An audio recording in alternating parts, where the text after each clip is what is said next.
Hello aspirants, welcome back to India for IAS. Daily answer writing practice day 29 video ಡಿಸ್ಕಷನ್ಗೆ ನಿಮ್ಮೆಲ್ಲರಿಗೂ ಸ್ವಾಗತ. ನಾನು Shivalingaiah.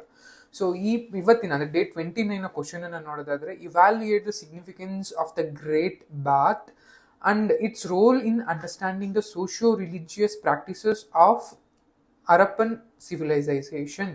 So Harappan ನಾಗರಿಕತೆಯಲ್ಲಿ ಅಥವಾ ಹರಪ್ಪ ನಾಗರಿಕತೆಯಲ್ಲಿ ಮಹಾಸ್ನಾನಕೋಳದ ಮಹತ್ವ ಮತ್ತು ಹರಪ್ಪ ನಾಗರಿಕತೆಯ ಸಾಮಾಜಿಕ ಮತ್ತು ಧಾರ್ಮಿಕ ಆಚರಣೆಗಳನ್ನ ಅರ್ಥ ಮಾಡಿಕೊಳ್ಳುವಲ್ಲಿ ಅದರ ಪಾತ್ರವನ್ನ ಮೌಲ್ಯಮಾಪನ ಮಾಡಿರಿ. ಸೊ ಈ ರೀತಿಯಾದಂತಹ ಒಂದು ಪ್ರಶ್ನೆಯನ್ನು ಕೊಡಲಾಗಿತ್ತು. ಇದು ನಿಮಗೆ 10 ಅಂಕಗಳ ಪ್ರಶ್ನೆ ಆಗಿದ್ದು 150 ವರ್ಡ್ಸ್ ಅಂದ್ರೆ 150 ಪದಗಳ ಒಂದು ಮಿತಿಯಲ್ಲಿ ನಿಮ್ಮ ಉತ್ತರವನ್ನ ಬರಿಬೇಕಾಗತ್ತೆ. ಸೊ ಪ್ರಶ್ನೆಯನ್ನ ಮೊದಲಿಗೆ ನೋಡೋದಾದ್ರೆ, ಪ್ರಶ್ನೆಯಲ್ಲಿ ನಮಗೆ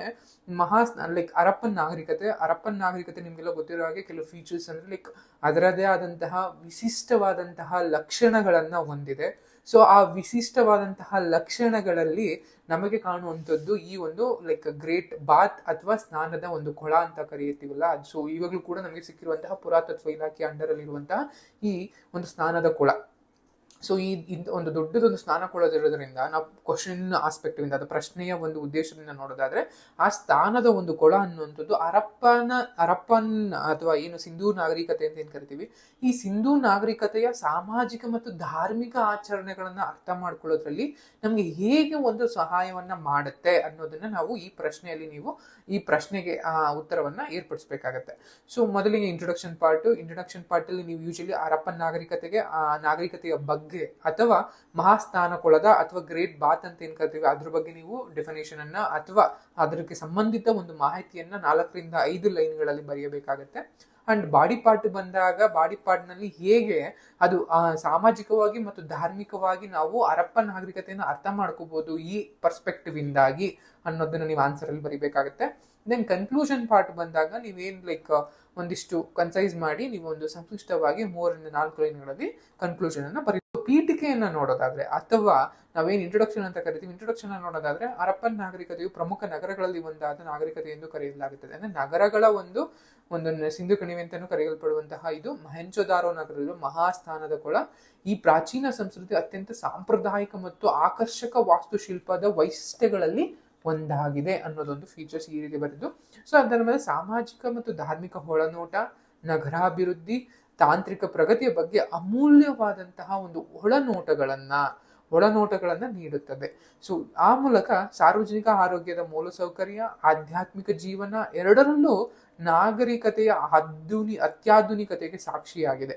ನೀರಿನ ಅಥವಾ ಜಲ ನಿರ್ವಹಣೆ ಮತ್ತು ಸಾಮುದಾಯಿಕ ಜೀವನದ ಬಗ್ಗೆ ಆಳವಾದ ತಿಳುವಳಿಕೆಯನ್ನ ಈ ಸ್ಥಾನದ ಕೊಳ ಪ್ರದರ್ಶಿಸುತ್ತದೆ. ಈ ರೀತಿಯಾಗಿ ನೀವು ಆನ್ಸರ್ ಅನ್ನ ನೀವು ಬರಿತಾ ಬರ್ಬೋದು.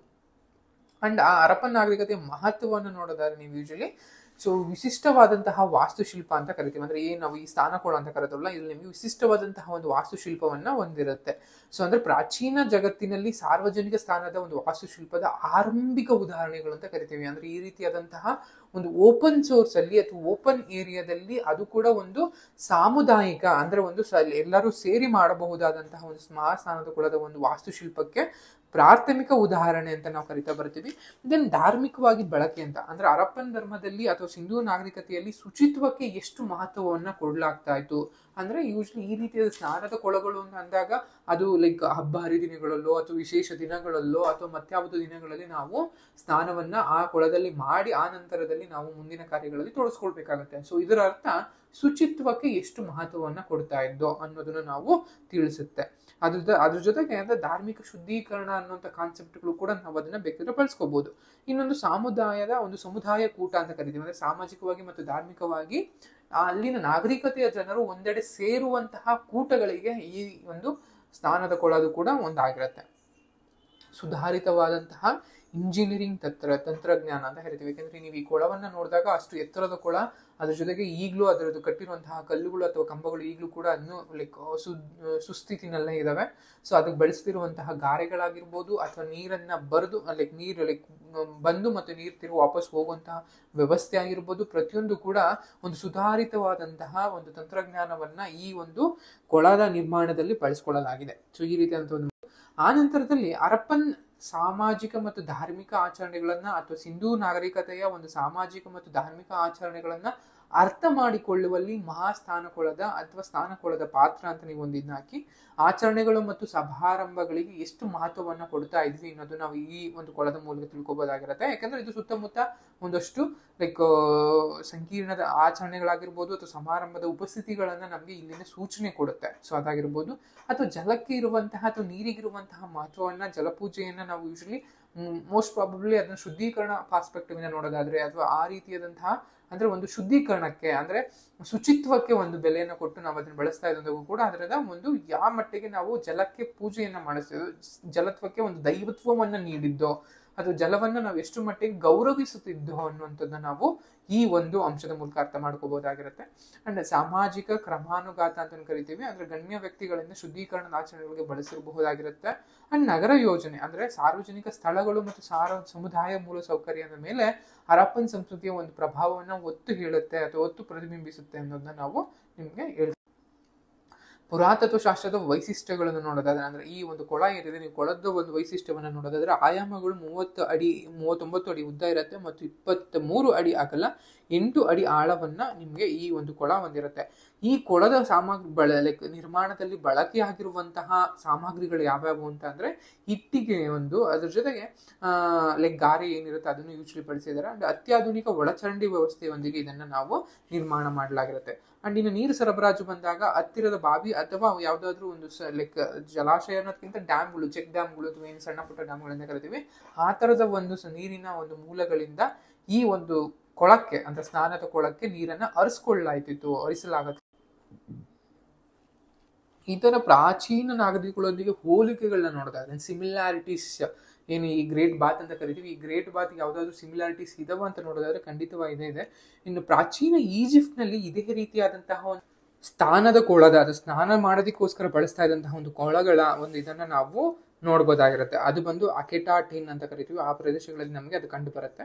ಇನ್ನೊಂದು ಮೆಸೊಟೊಪೋಮಿಯಾ ಅಂತ ಏನ್ ಕರಿತೀವಿ, ಸೊ ಅಲ್ಲಿ ನಮಗೆ ಯೂಶಲಿ ಮಹಾಸ್ಥಾನದ ಒಂದು ವಾಸ್ತುಶಿಲ್ಪದ ಪ್ರಾಚೀನ ಮೆಸೊಟೊಪೋಮಿಯಾ ಏನಿದೆ ಅಲ್ಲಿ ನಮಗೆ ರಚನೆಗಳೊಂದಿಗೆ ಹೋಲಿಕೆಯನ್ನ ತೋರಿಸುತ್ತೆ ಅಂತ ಹೇಳ್ತಾರೆ. ಅಂದ್ರೆ ಊರ್ ಅನ್ನುವಂತಹ ಪ್ರದೇಶದಲ್ಲಿರುವಂತಹ ಜಿಗ್ಗುರಾಟ್ ಅನ್ನುವಂತಹ ಒಂದು ಪ್ರದೇಶದಲ್ಲೂ ಕೂಡ ಈ ರೀತಿಯಾದಂತಹ ಒಂದು ಸ್ಥಾನದ ಕೊಳಗಳನ್ನ ನಾವು ಕಾಣ್ತಾ ಬರ್ತೀವಿ.